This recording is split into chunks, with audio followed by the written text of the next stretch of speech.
Yeah.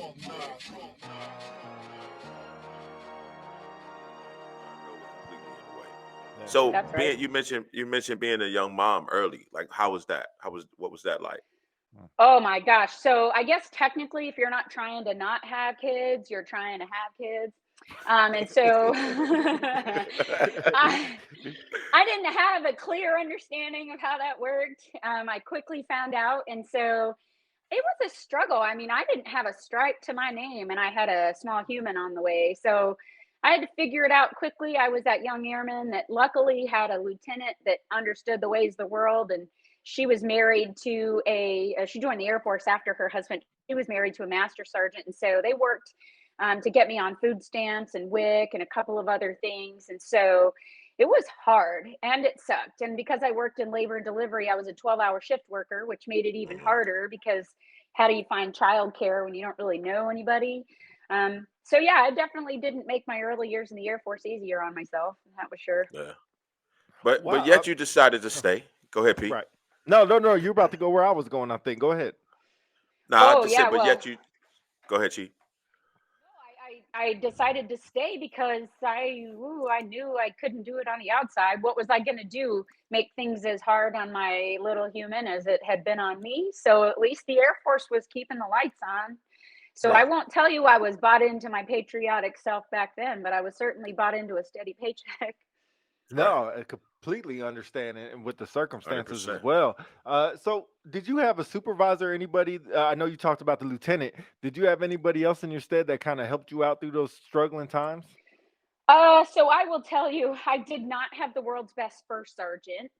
I also didn't incredibly love my chief. That individual was quite different. And then my supervisor, he had a lot on his shoulders. He was also the NCOIC of our duty section. So that dude ran the place. And so I didn't see him or have much interaction or mentorship with him, but there were three people really that I didn't even realize were pouring into me, but they did. There was a civilian named Shelly.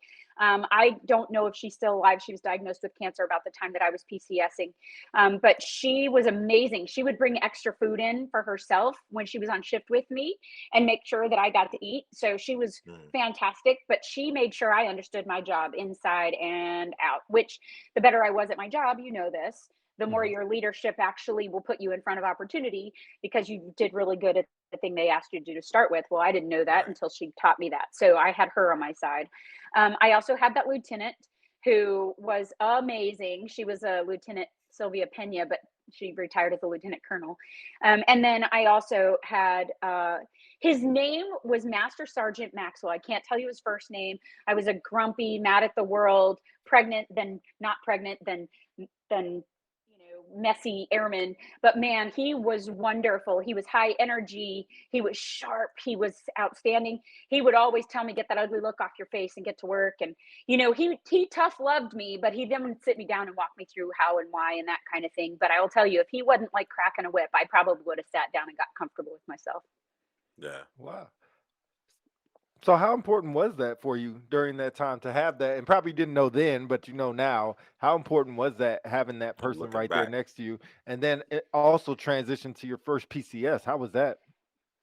Well, I mean, it was vastly important to me because a lot of people, I was mad. I mean, I was mad. I got pregnant. I got into a marriage I knew I shouldn't have. I was $70,000 in debt before I was a senior airman.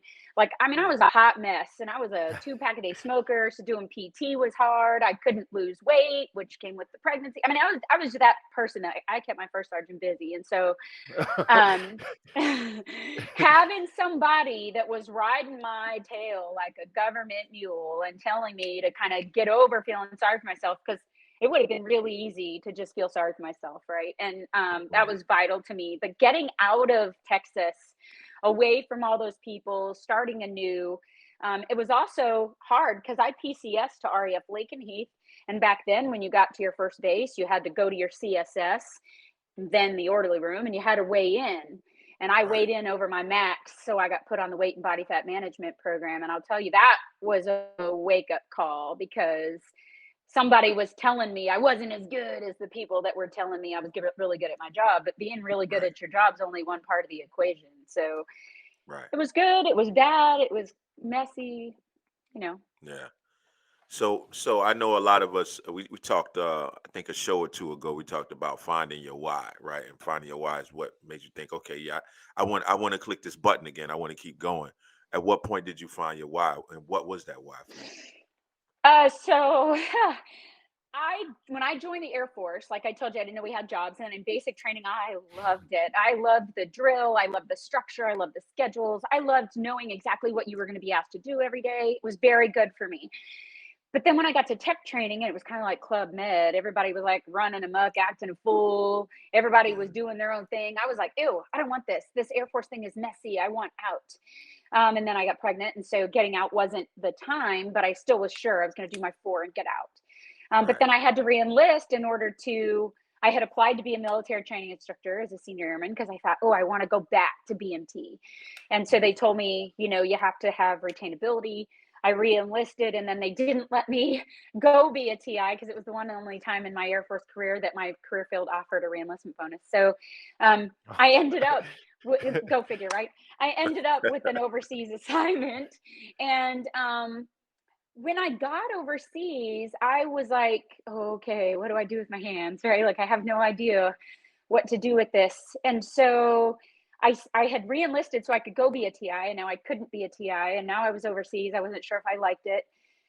But while I was overseas, man, I made closer friends than I had ever made in labor and delivery. Some of them still today, I'm just like, I mean, close knit with.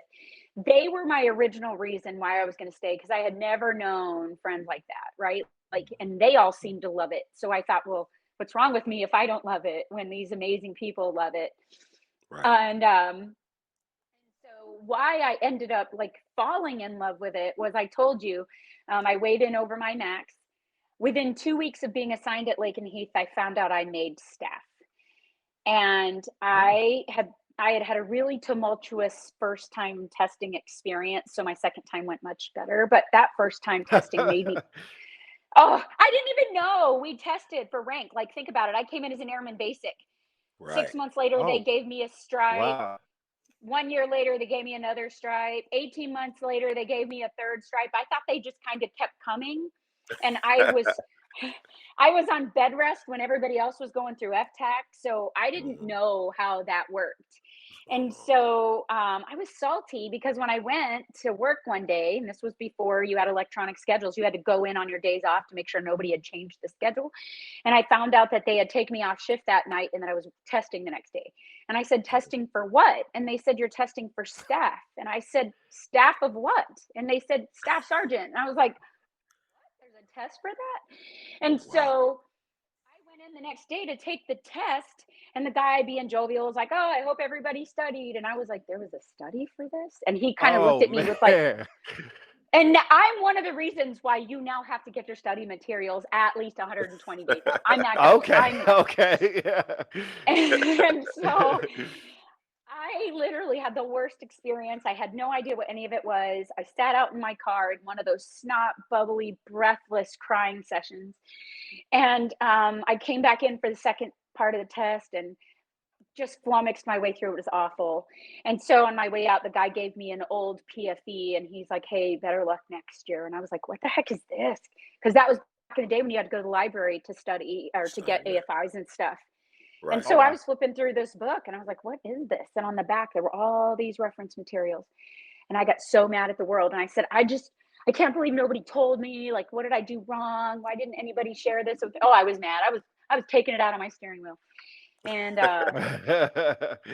yeah, and so when I found out I made staff, I had a little thing in my head that said I can do better by somebody else than was done by me. And so that's when I think I first bought in. That was a long way around my back to touch my elbow. But that's where I first bought in and thought, you know what, I could make a thing of this because I could make this better for somebody else. And so I think that's where I finally decided I wasn't just in it. I was in it.